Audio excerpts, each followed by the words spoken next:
Mas hoje, nós vamos falar sobre comunhão. Nós, quando olhamos para a mesa, nós lembramos dessa palavra, comunhão. E como é bom, a palavra do Senhor diz, ó, quão bom e quão suave é que os irmãos vivam em união. Isso é bom demais. E onde há unidade, Deus ordena a bênção e a vida para sempre. Tiago, o que nós vamos então ouvir da parte de Deus nesse dia?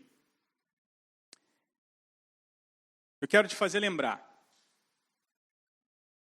que nós fomos criados, nós fomos gerados para viver em comunhão. Quero te fazer lembrar, igreja do Senhor, nós fomos gerados para vivermos em comunhão. Primeiro, em comunhão com o Abba, em comunhão com o Pai. Segundo, em comunhão entre nós. E só de falar em comunhão com o Pai, é como se eu sentisse um abraço aqui nesse momento. Eu sinto como se fosse uma aconchego. Muito obrigado, homem. Vamos ver, se ele apagar aqui, eu vou te chamar de novo. Mas é como se eu sentisse o calor do abraço do Senhor. E a pandemia, ela trouxe o contrário disso. Essa pandemia, ela trouxe a frieza. Nós nos afastamos. Nós nos desconectamos, Bruno.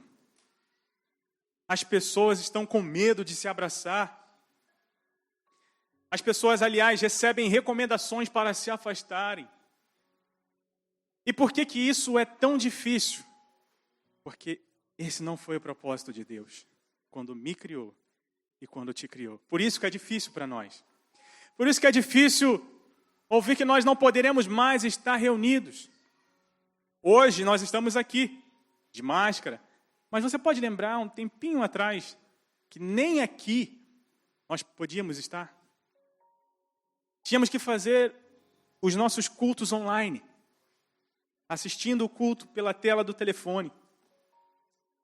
Ali, eu não podia sentir o seu cheiro, esse perfume bonito, gostoso que você botou hoje para vir aqui, eu não podia sentir. O cheiro do teu creme de cabelo, não dava para sentir pelo telefone. Lá também eu não podia te abraçar. Lá eu não podia apertar a sua mão. Aliás, lá nem o seu rosto eu via.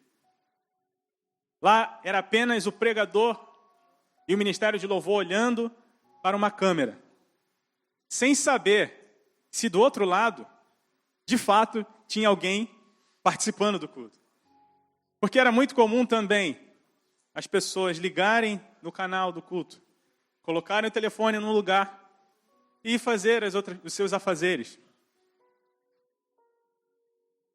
Mas hoje nós estamos aqui para lembrar o propósito divino para nós. Essa comunhão é tão importante que Deus precisou elaborar um plano maravilhoso para restabelecer essa comunhão. Cadê a cruz? Ah, está ali. Você está vendo aquela cruz? Aquela cruz começou no jardim do Éden. Se nada daquilo que aconteceu no Éden, se Adão e Eva não tivessem pecado, aquela cruz não seria necessária. Sabe por quê? Abra sua Bíblia em Gênesis, capítulo 3.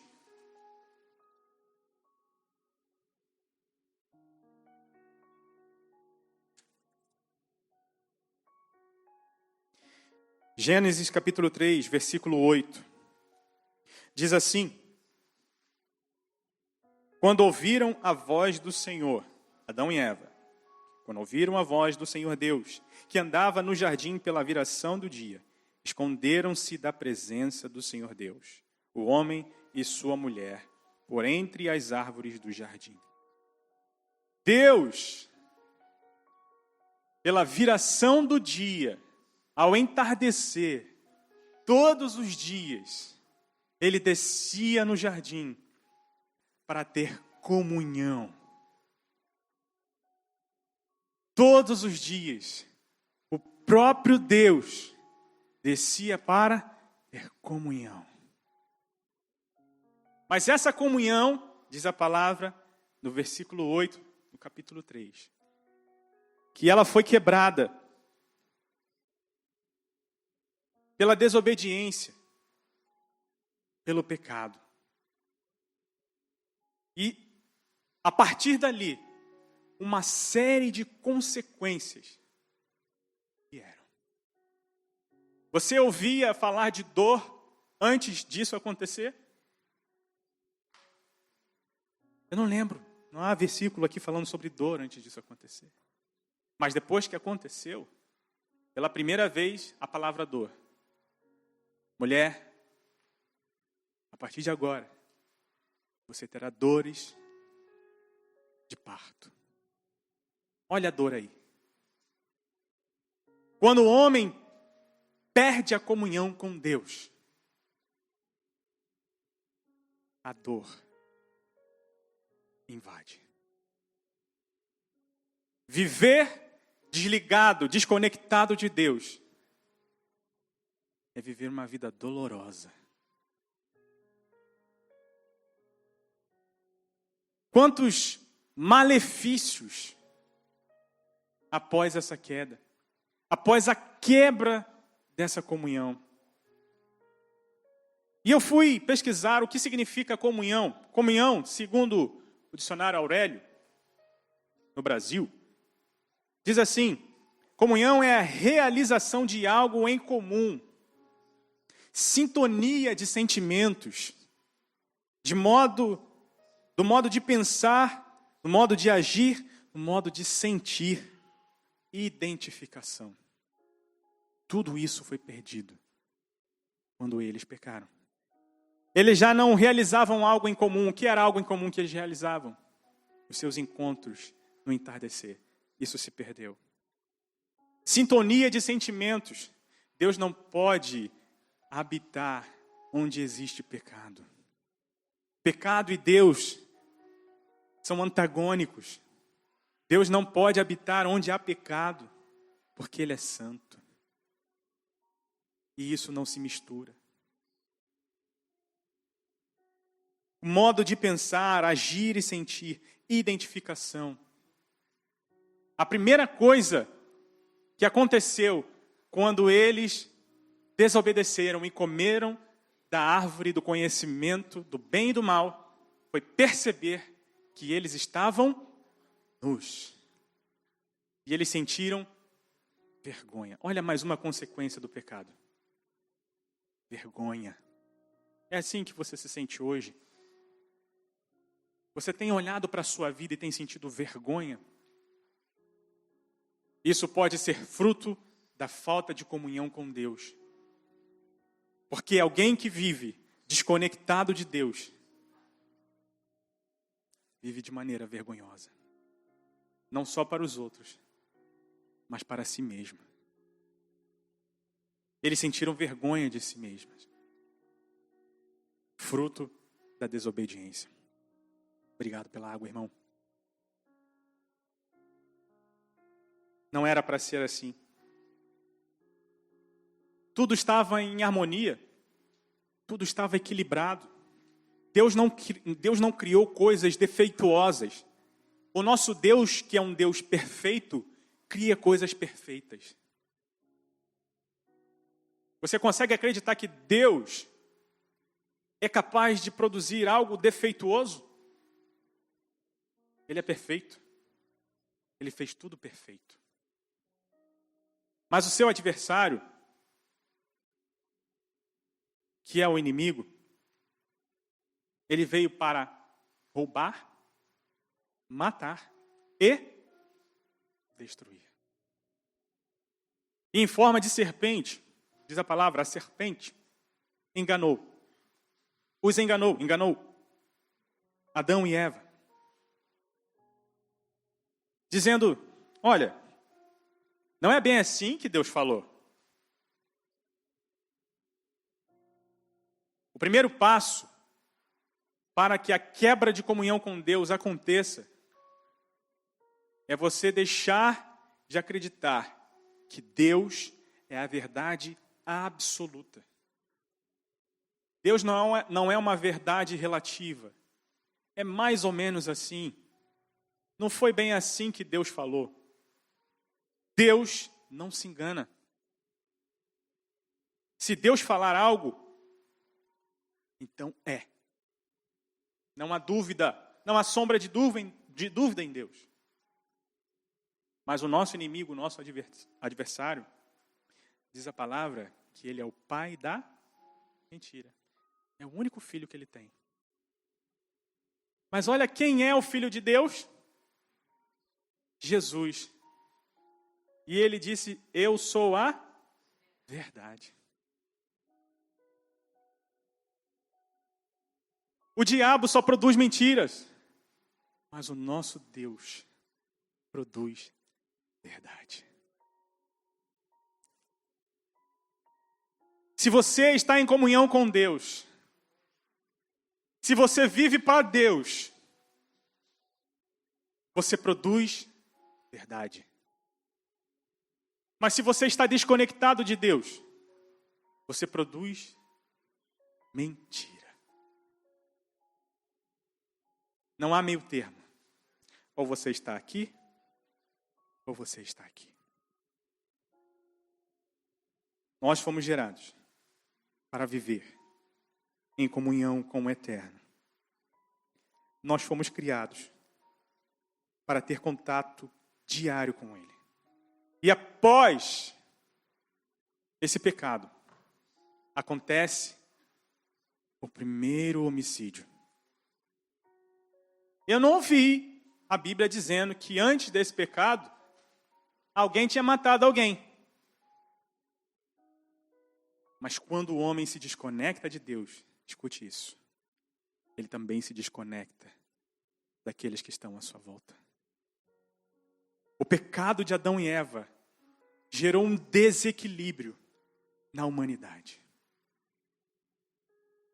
Quando você olha as guerras, quando você vê norte-americanos matando vietnamitas, quando você vê homens saindo de seu país com uma arma, indo num outro país para matar outras pessoas, isso teve um início. E o início foi a desconexão com Deus. Quando isso aconteceu, todo o desequilíbrio aconteceu. Quando você está desconectado de Deus, você fere pessoas. É impossível alguém que está ligado a Deus ferir alguém. Aliás, pela sua humanidade, você pode até falhar, você é falho. Mas pelo menos, você reconhece que você falhou. Mas quando você falha, deliberadamente, com vontade de falhar, com vontade de ferir, eu vou fazer isso porque eu sei que eu vou ferir, é porque você está desconectado de Deus. Porque alguém que está conectado, ele não é um agente para ferir, mas ele é um agente para curar. O problema do mundo não é ter um bom presidente. O problema do mundo não é achar um bom rei. Aliás, o mundo precisa do Rei dos Reis. Esse é o problema do mundo. É por isso que nós não podemos colocar a nossa esperança nos governos dessa terra, porque já existe um novo reino. E nesse lugar sim, não haverá dor, não haverá injustiça, não haverá dano, porque de verdade, um rei reinará. Um rei justo e fiel. um rei verdadeiro, um rei que ama aqueles que estão abaixo dele. E naquele momento que eles falham, então vem o plano da salvação. Ali no Éden, Adão e Eva são cobertos pela pele do Cordeiro. Ali começa a cruz. Eu fico imaginando o coração de Deus quando ele chega no jardim e Adão e Eva se escondem. Como é que estava o coração do pai? Isso nunca tinha acontecido antes. Todos os dias eu vinha aqui, eu encontrava com eles. Cadê você, Adão? Cadê você, Eva? Cadê você, Tiago? Cadê você, Bruno? Cadê você, Antônio? Cadê você, Luiz? Cadê você, Cristina? Cadê você? Essa foi a pergunta de Deus. E essa pergunta continua nos dias de hoje. Cadê você? Mas ele não perguntou isso porque ele não sabia onde Adão e Eva estavam. Pelo contrário, ele queria que Adão e Eva enxergassem onde eles estavam. Por isso ele perguntou, cadê você? E quando eles olharam, eles estavam escondidos atrás de árvores. Porque quando nós nos afastamos da comunhão, quando nós pecamos, a primeira coisa que nós fazemos é nos esconder. É por isso que nos dias de hoje, e eu não quero que você julgue ninguém, mas eu preciso falar sobre isso. É por isso que nos dias de hoje, há muitas pessoas na igreja que não querem fazer nada. Não querem. Querem se esconder. Só se esconde quem não vive em comunhão com Deus. Porque não se acende uma vela para se colocar debaixo disso aqui. Teria algum sentido? Teria algum sentido? Não vou nem fazer isso. Que eu me conheço, eu poderia causar um acidente aqui. Tem extintores aqui, né? Quando você acende uma vela, você coloca ela num lugar alto, para que ela produza luz. Se você é labareda de Deus, meu querido, pare de se esconder e deixe Deus te usar. Deixe a luz de Deus brilhar através da sua vida, porque você tem comunhão com Deus. E Ele continua dizendo, cadê? Cadê você? Aonde você se meteu? Por que você está aí? Olha o que diz a Bíblia em 2 Coríntios, capítulo 5, 18. Ora, tudo provém de Deus, que nos reconciliou consigo mesmo, por meio de Cristo, e nos deu o ministério da reconciliação. No jardim, a comunhão foi quebrada. Mas Paulo está dizendo para os irmãos em Coríntios, olha, essa comunhão foi restaurada por meio de Cristo. Agora Deus não desce mais num jardim para encontrar um homem. Agora Deus habita no meu e no teu coração. Amém? Deus habita no meu e no teu coração. E Ele, ainda mais, Ele nos deu o ministério da reconciliação. Ele não só restaurou a comunhão conosco, mas Ele disse assim agora, vocês serão agentes para fazer com que outras pessoas se reconectem a mim. Nós temos uma responsabilidade. Você percebeu o que eu disse? Você percebeu em que pessoa eu coloquei isso? Nós. Primeira pessoa do plural. Nós. Isso engloba eu, tu e eles. Nós temos essa responsabilidade, o ministério da reconciliação. Mas é assim que nós temos vivido a nossa vida com Deus? Nós temos exercido o ministério da reconciliação? Ou nós estamos afastando as pessoas de Deus com as nossas atitudes, com as nossas decisões? Esse é o ministério que nós estamos exercendo?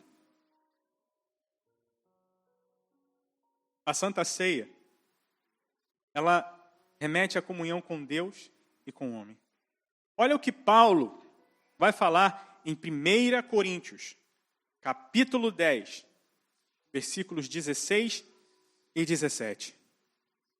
Porventura, o cálice da bênção que abençoamos não é a comunhão do sangue de Cristo? O pão que partimos não é a comunhão do corpo de Cristo?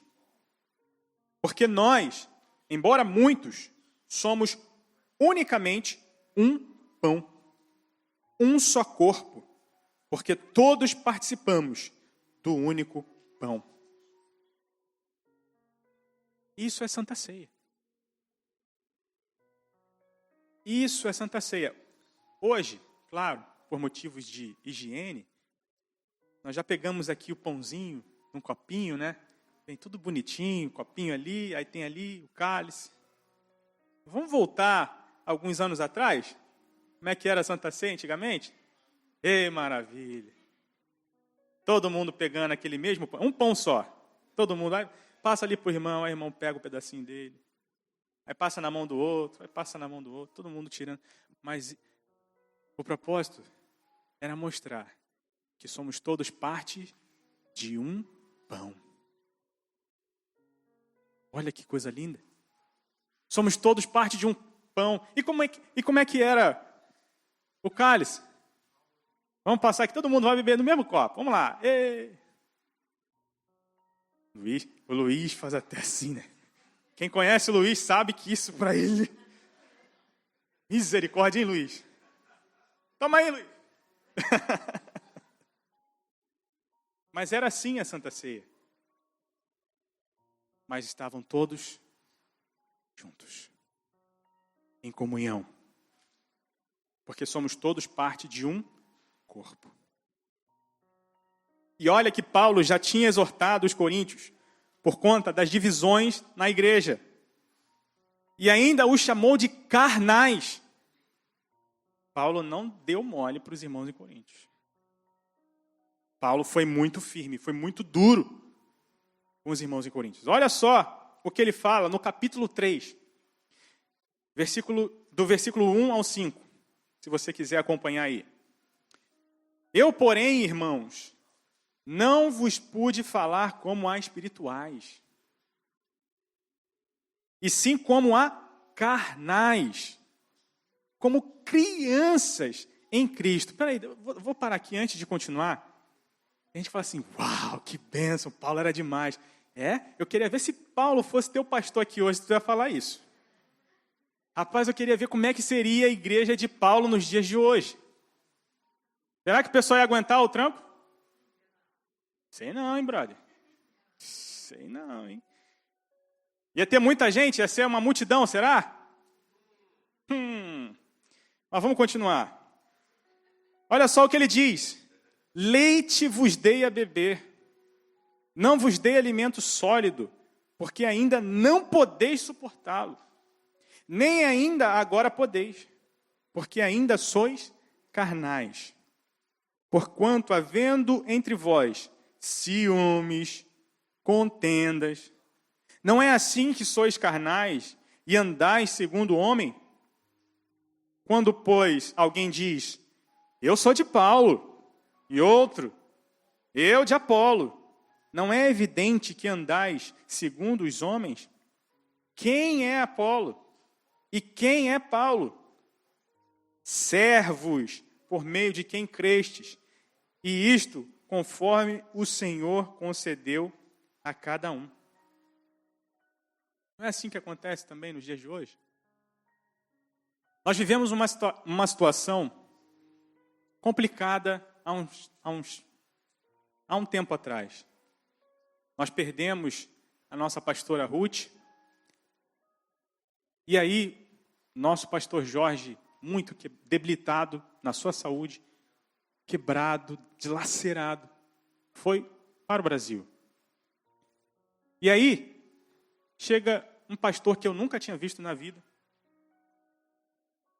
careca, engraçado demais, meu Deus do céu, resenha. E eu fiquei assim, quem é esse cara? Eu sou do pastor Jorge. Pastor Jorge é meu professor. Mas vamos ver como é que ele é. E ele foi chegando devagarzinho, devagarzinho, e conquistou o coração dessa igreja. Ficamos praticamente 1 ano sendo pastoreados pelo pastor Sidney. Obviamente, nós temos as nossas preferências. Isso é normal. Quando você abre no YouTube, você tem um pastor, um pregador que você gosta de ouvir. E certamente alguns ainda sentiam saudade do pastor Jorge. Nossa, que saudade de ouvir o meu pastor Jorge pregando. Prega muito, gente. Eu gosto muito do pastor Jorge pregando. Mas eu também gosto demais do pastor Sidney pregando. E agora? Eu preciso ter um preferido? Não. Mas infelizmente isso acontece. A gente acaba, né? Eu gosto mais do pastor Jorge. Agora eu gosto mais do pastor Sidney. Isso não é uma situação normal de acontecer. Nós ficamos com 2 pastores. Entre aspas, porque o pastor sempre foi o pastor Jorge. O pastor Sidney, ele estava aqui prestando um socorro para o nosso pastor Jorge. Foi algo temporário. Mas é difícil a gente não se envolver. É difícil a gente não criar comunhão, afeto. E quando o pastor Sidney voltou para a Irlanda, e está para ir para a Espanha, voltou o nosso pastor Jorge. E olha que situação, parece cena de novela. E agora, quem é o meu pastor? Meu pastor é o pastor Jorge ou é o pastor Sidney? E aí começa o que aconteceu em Corinto. Eu sou do pastor Jorge. Não, mas eu sou do pastor Sidney. E assim começam as divisões. As comparações desnecessárias. Eu fico pensando, o povo faz umas coisas assim. Olha só que interessante. O povo começou a cantar, Saul matou 1000, mas Davi matou 10.000. Se juntasse os 1000 de Saul com os 10.000 de Davi, ia ser 11.000, gente. Precisava fazer esse canto bobo. Mas o que gerou essa cantoria? Ciúme, divisão. As comparações são desnecessárias. São desnecessárias. Porque quando fulano ministra o louvor, nossa, os outros é mais ou menos assim. Quando aquele rapaz prega, meu Deus, mas aquele lá, aqui é comparações. Isso não produz nada de bom. Quer comparar? Compare a você mesmo. Compare a si mesmo. Eu consegui melhorar de ontem para hoje? Como é que eu estou em relação a ontem? Eu sou uma pessoa melhor? Essa comparação, é legal. Essa comparação é bacana. Agora, aquele irmão lá é top. Carioca, lá de Linilópolis. É vascaíno. Aquele ali. Mas aquele irmão que está lá atrás, cadê o Júnior? Não está ali não. Só porque ia falar dele. Ele ali é flamenguista. Evitemos as comparações. Pela segunda vez, Paulo exorta os irmãos em Coríntios. Olha só o que ele vai dizer em 1 Coríntios, capítulo 11, do 17 ao 22. Nisto, porém, que vos prescrevo, não vos louvo, porquanto vos ajuntais não para melhor, e sim para pior. Porque antes de tudo, estou informado a haver divisões entre vós, quando vos reunis na praia. É na igreja mesmo que está escrito? Divisão, quando vocês se reúnem na... E eu, em parte, o creio, porque até mesmo importa que haja partidos entre vós, para que também os aprovados se tornem conhecidos em vosso meio. Quando, pois, vos reunis no mesmo lugar, não é a ceia que comeis. Porque ao comerdes, cada um toma... Olha só o que estava acontecendo em Coríntios. Porque ao comerdes, cada um toma antecipadamente a sua própria ceia. Há quem tenha fome, ao passo que há também quem se embriague. Misericórdia. Não tendes, porventura, casas onde comer e beber? Ou menosprezais a igreja de Deus e envergonhais os que nada têm? Que vos direi? Louvar-vos-ei? Nisto certamente não vos louvo. Ou seja, nesse momento que é um momento de comunhão, que não é um momento que a gente apenas sente sabores. Olha, esse suco tá... A safra dele é de... Suco tem safra? Não, né? Imaginando que fosse vinho, né? Safra de, 1984. Esse pão, o fermento dele, não é para isso que a gente se reúne. Nós temos comida em casa. Nós nos reunimos à mesa para ter comunhão. Mas em Coríntios os irmãos estavam atacando. A lei era do quem chegou primeiro, se deu bem.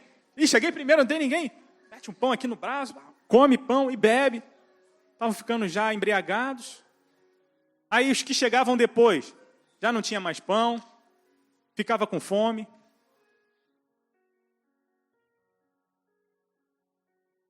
Quando nós nos reunimos, inclusive nas nossas, não só na Santa Ceia, mas quando tivermos a nossa confraternização lá embaixo, os aniversários, vamos lembrar desse texto.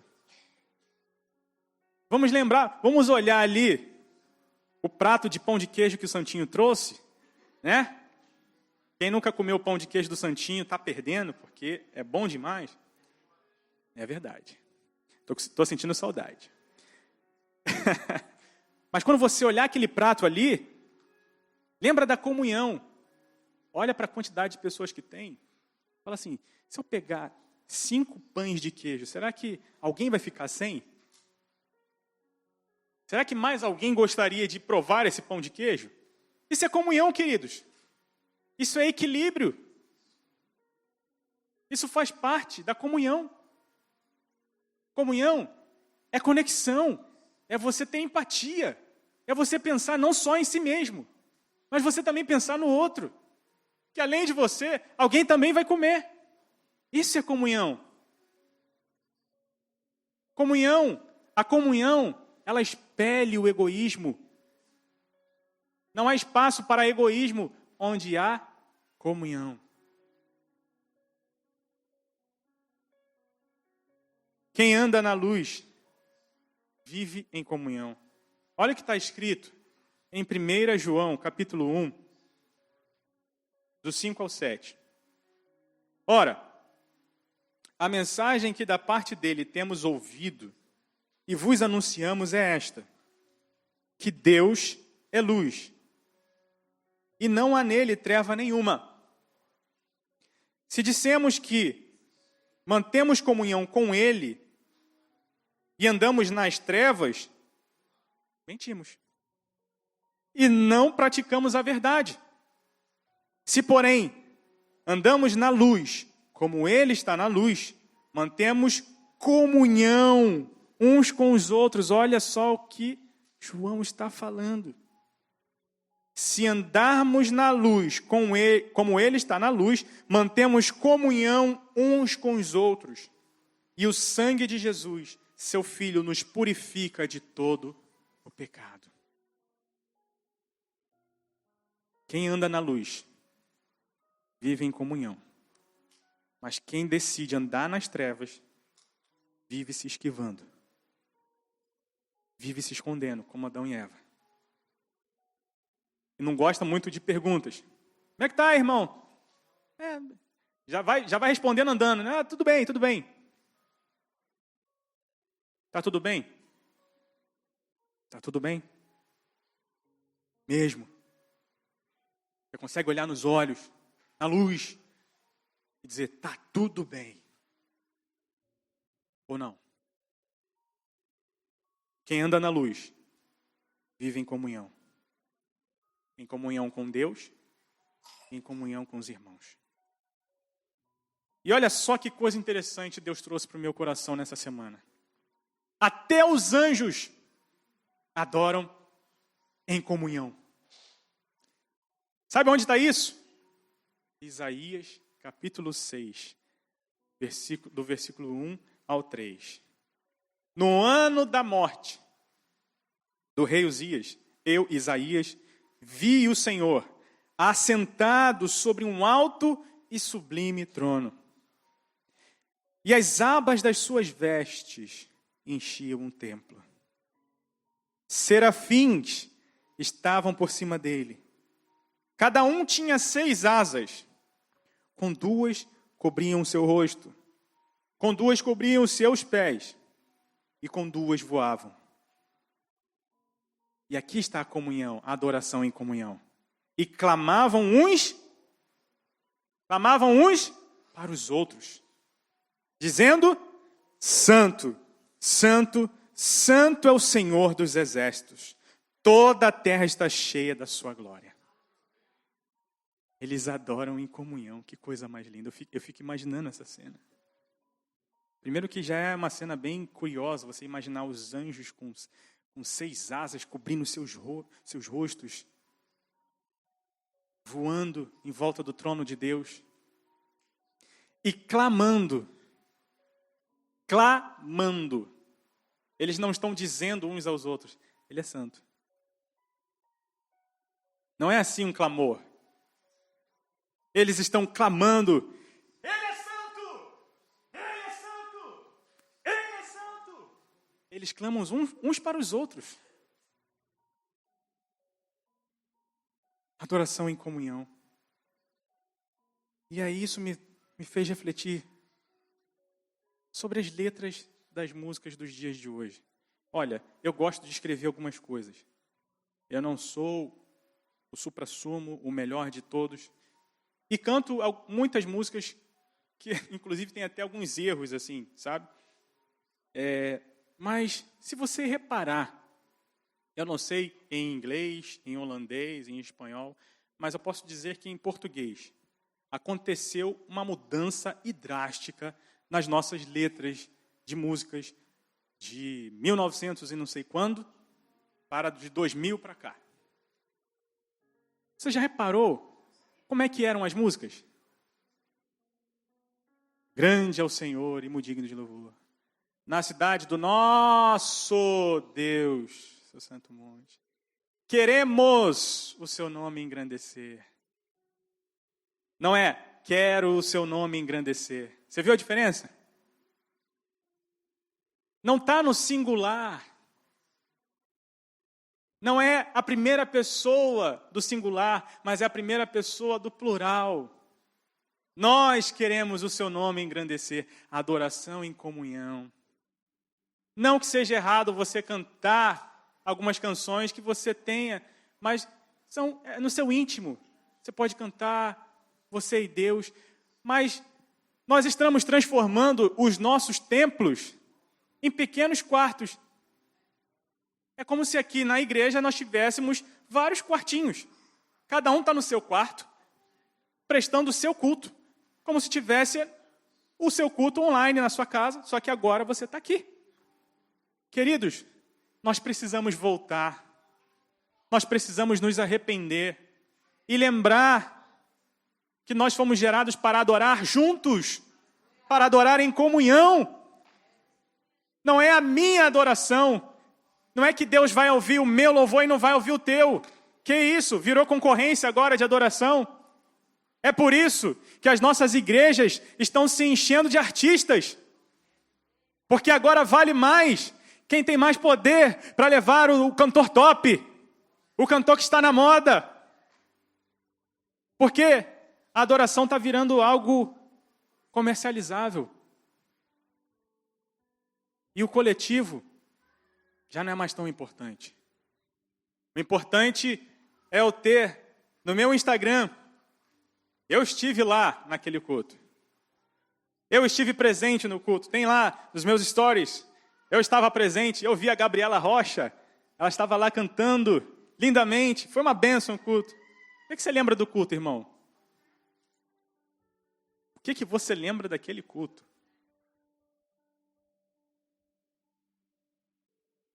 O que você vai lembrar desse culto de hoje?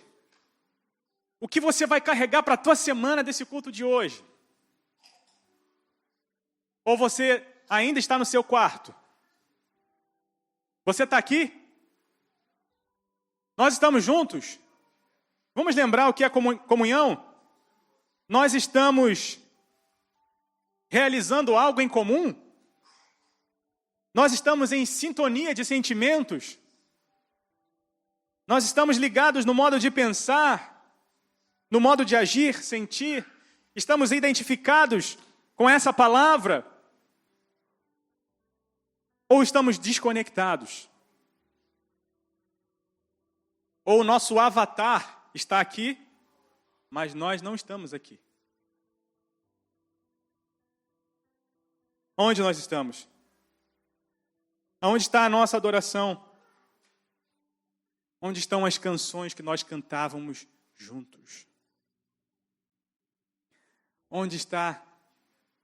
Recebi um novo coração do Pai. Onde está? Somos corpo, e assim bem ajustados, totalmente. Estamos ligados? Se não, nós precisamos estar. Vida plena, ei, escute o que eu estou te dizendo agora. Nós precisamos estar ligados. Nós precisamos estar conectados. Olha, você não... Escute, não adianta a minha mão estar no meu corpo se ela estiver lá no pé. Ela está no corpo, mas ela está no lugar certo? Não. Ah, mas eu estou na igreja todo domingo. Não é sobre isso que eu estou falando. Comunhão não é vir todos os domingos na igreja. Você está entendendo? Comunhão não está aqui todo domingo. Comunhão é conexão. Eu não pude estar. A pastora Marcela não pôde estar, mas ela mandou a mensagem falando: como eu queria estar aí. O meu coração chora. Isso é comunhão. Eu não estou, mas aonde eu estiver, eu estou conectado. Eu estou ligado. Mas quantos estão e não estão? Quantos estão e não estão conectados, não estão ligados? Entenda, você precisa viver em comunhão para que o corpo funcione. Não adianta eu ter um rim se ele não está conectado. Ele não está recebendo sangue. O que adianta um rim aqui dentro do meu corpo que não funciona, não está conectado? O que adianta um pulmão que está desconectado dentro de mim? Ele vai apodrecer dentro de mim. O que adianta um olho que está desconectado? Você precisa viver em comunhão com o corpo. Nós precisamos viver em comunhão com o corpo. Porque isso é a expressão da nossa comunhão com o Abba. Viver em comunhão entre nós é a expressão da nossa comunhão com o Pai. E eu concluo perguntando, como anda a nossa comunhão com Deus? Como anda a nossa comunhão com o nosso próximo? O que nós estamos fazendo da nossa igreja? Eu vou falar para você, e eu termino aqui. Quando eu cheguei na Holanda, eu cheguei um tanto quanto ferido. por algumas coisas que aconteceram comigo na igreja no Brasil. Uma igreja que eu vivi praticamente a minha vida inteira. E eu trago muitas lembranças boas dela e eu a amo até hoje. Mas eu cheguei aqui ferido. Sabe qual era o meu pensamento quando eu cheguei aqui? Eu queria viver como Adão e Eva. Eu disse no meu coração, eu vou procurar uma igreja, porque eu não sei viver sem estar em comunhão. Mas eu não quero falar nada sobre mim. Eu não quero que ninguém saiba que eu sou músico, que eu toco, que eu canto. Eu quero... Desculpem, eu não vou falar isso porque vocês que estão no último banco são assim não, tá? Eu disse para mim, quero sentar nos últimos bancos, porque eu não quero ser visto. Eu não quero ser percebido. Eu quero só entrar, ouvir um louvor, ouvir uma palavra e ir embora para curtir a minha semana e trabalhar. Eu só quero isso. Esse era o meu propósito. Esse era o meu desejo. Eu não sei como, quem falou, porque não foi minha esposa, mas descobriram. E quando descobriram, eu falei, Senhor, por quê, Senhor? Eu queria ficar quietinho no meu canto.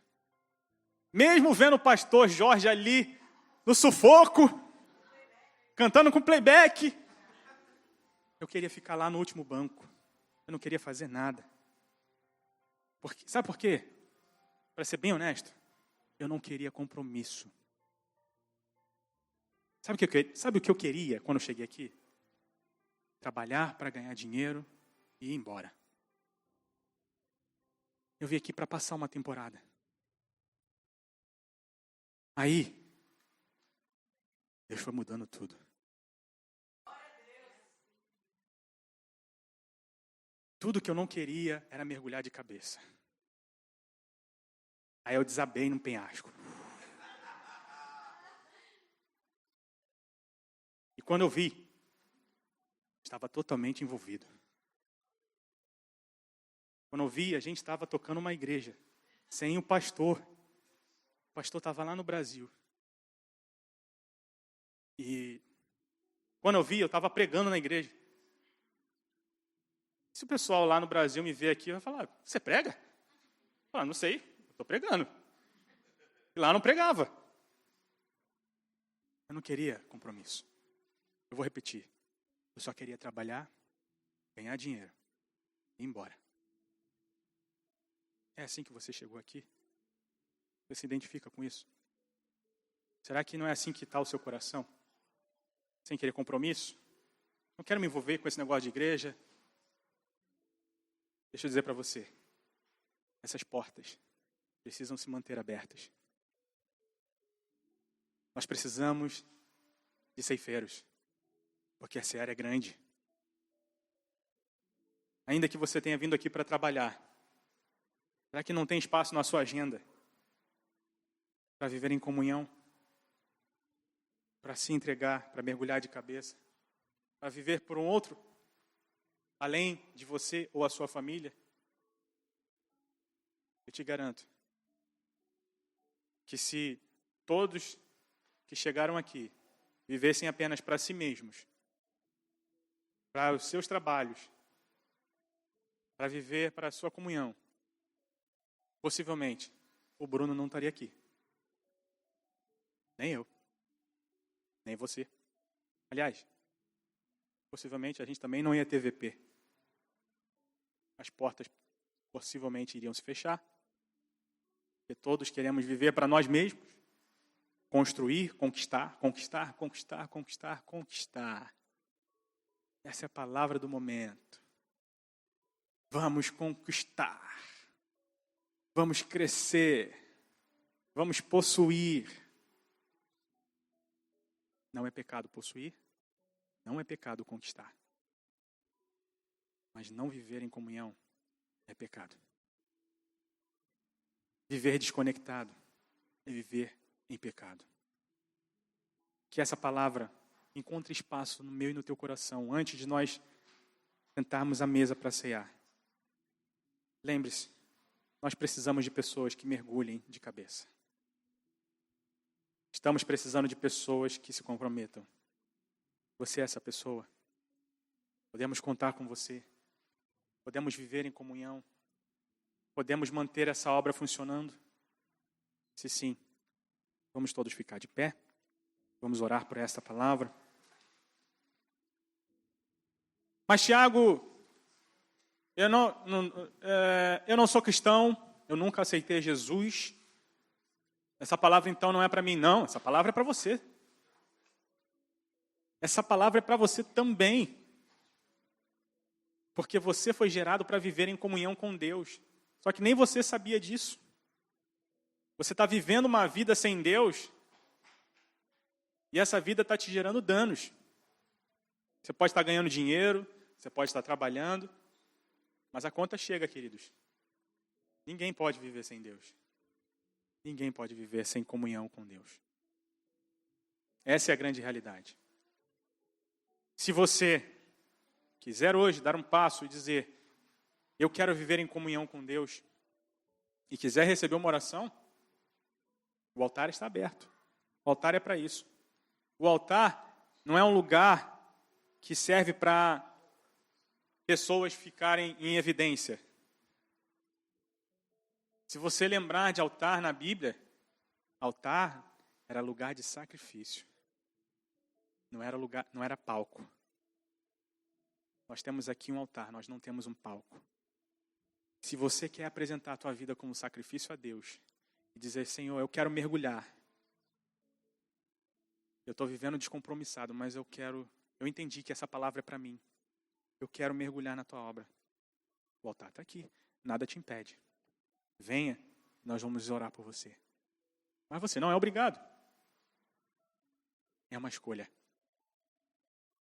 Se está tudo bem, continue, meu irmão. Continue, minha irmã. Vamos continuar conectados. Vamos continuar em comunhão. Mas se não, saia de trás das árvores. Se você não está em comunhão, sai de trás dessa árvore. Porque Deus está perguntando hoje, onde está você? E se você quer dizer para Deus, eu estou aqui, mais uma vez eu vou dizer pela última vez, o altar está aqui. Mas se não, e se enquanto eu estiver orando, você sentir desejo de vir aqui orar comigo, venha, nós vamos orar por você. Paizinho querido, é diante do Senhor que nós fazemos essa oração. Nós, corpo de Cristo, nos unimos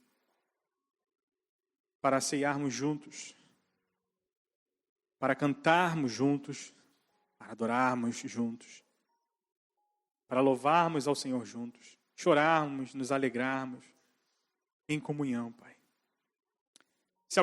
Se alguém chegou aqui nessa tarde e tem vivido longe, longe, longe dessa comunhão, tanto quanto com o Senhor, quanto com os irmãos, que o Senhor possa trazer esse meu irmão, essa minha irmã para perto, que ele sinta, onde ele estiver, o calor, o aconchego, o abraço do Senhor. Ah, Pai, o Senhor é um Deus que não desiste de nós.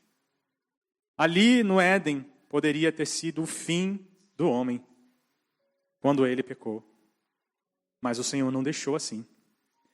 O Senhor, naquele momento, já bolou um plano para poder resgatar essa comunhão. Porque o Senhor não é um Deus que descarta o homem. O Senhor não joga fora a nossa vida. O Senhor é um Deus que nos dá uma nova chance. O Senhor é um Deus que nos chama como chamou Adão e Eva. O Senhor é um Deus que cobre a nossa nudez, que tira a nossa vergonha. O Senhor é um Deus que nos ama. E a maior expressão do seu amor foi revelada naquela cruz, quando o seu Filho único foi crucificado para o resgate dessa comunhão.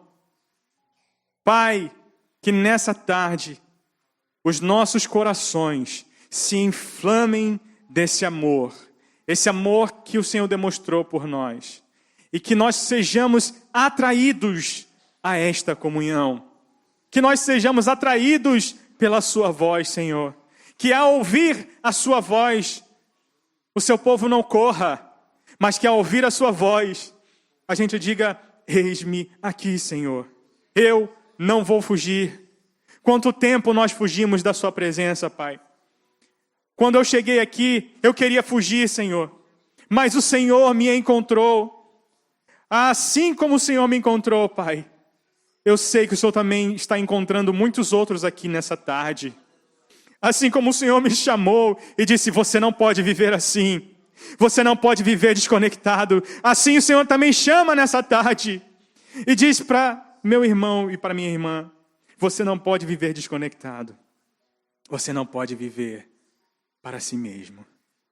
Assim nós oramos gratos, Pai, por essa palavra, por essa comunhão, que essa comunhão se estreite a cada dia mais, entre nós e o Senhor, e entre nós e a congregação. Assim oramos gratos, em nome do Pai, do Filho e do Espírito Santo. Amém? Graças a Deus. Se você recebe essa palavra no teu coração, aplauda o nome do Senhor. Louvado seja o nome dele. Você pode se assentar, querido e querida, em nome de Jesus.